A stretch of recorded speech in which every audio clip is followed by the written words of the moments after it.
Question 4. Donc voilà un graphique. En fait, on a un axe gradué ici. Et sur cet axe-là, on indique 0 et on indique 1. Donc on a deux valeurs de graduation. Bah oui, ça c'est super important. Il en faut au moins deux. On va expliquer pourquoi après. Et on a le point E. Question, sur cette droite graduée, effectivement elle est graduée, l'abscisse du point E est, et on a 4 propositions. Alors l'abscisse du point E, le point E, il est ici. C'est quoi son abscisse? Son abscisse, c'est le nombre qui nous permet de le situer sur la droite graduée. Donc ça, tu connais ça depuis longtemps. Donc comment est-ce qu'on fait pour trouver son abscisse? Eh bien déjà, ce qu'il faut savoir, c'est à quoi correspond une graduation. Alors tu vas me dire, bah oui, mais des graduations, on en a plein. Alors généralement, on s'intéresse aux grandes graduations, c'est-à-dire les traits qui sont plus épais. Donc ceux qu'on a ici sur 0, celui-là, celui-là, celui-là et celui-là. On verra si on a besoin des petites graduations qu'on a entre les grandes graduations pour trouver l'abscisse de E.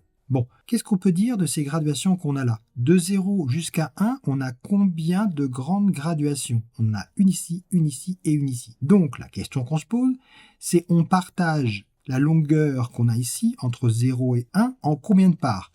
1, 2, 3, 4. Donc si on partage la longueur qu'on a ici en 4 parts égales, à quoi correspond une des graduations? À quoi correspond une des grandes graduations? Comme on a partagé en 4, on a un quart.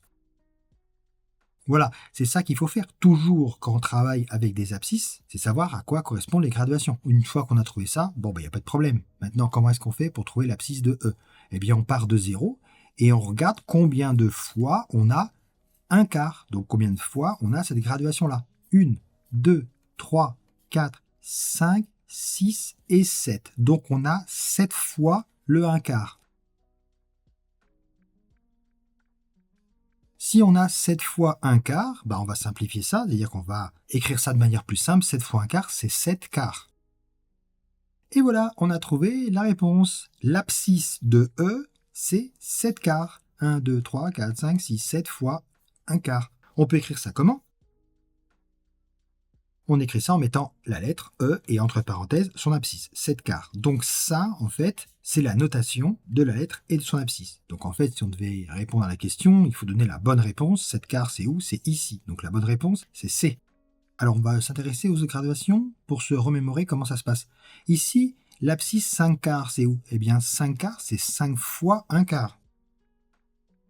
5 fois 1 quart, on arrive où? On part de 0, 1, 2, 3, 4, 5, on arrive ici, sur ce point-là. Donc tu vois, on n'est pas où il y a E, donc ça ne pouvait pas être la bonne réponse. Ici, on a pour B 3 demi. Ah, ici, on a des demi, et pour D, on a 5 demi. Donc pareil, 3 demi et 5 demi, on écrit ça comment?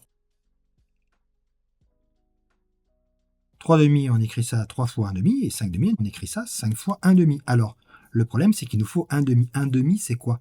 1 demi, c'est 1 qu'on a coupé en 2. C'est 1, une unité de la graduation, qu'on a coupé en 2. 1 qu'on a coupé en 2. Donc en fait, 1 demi, c'est cette longueur-là. 1 demi, c'est cette longueur-là. Donc 3 fois 1 demi, c'est une fois, 2 fois, 3 fois. 3 fois 1 demi, on arrive ici. On n'est pas où il y a E, donc c'était pas la bonne réponse. Et puis ici, 5 fois 1 demi, faut faire 5 fois 1 demi.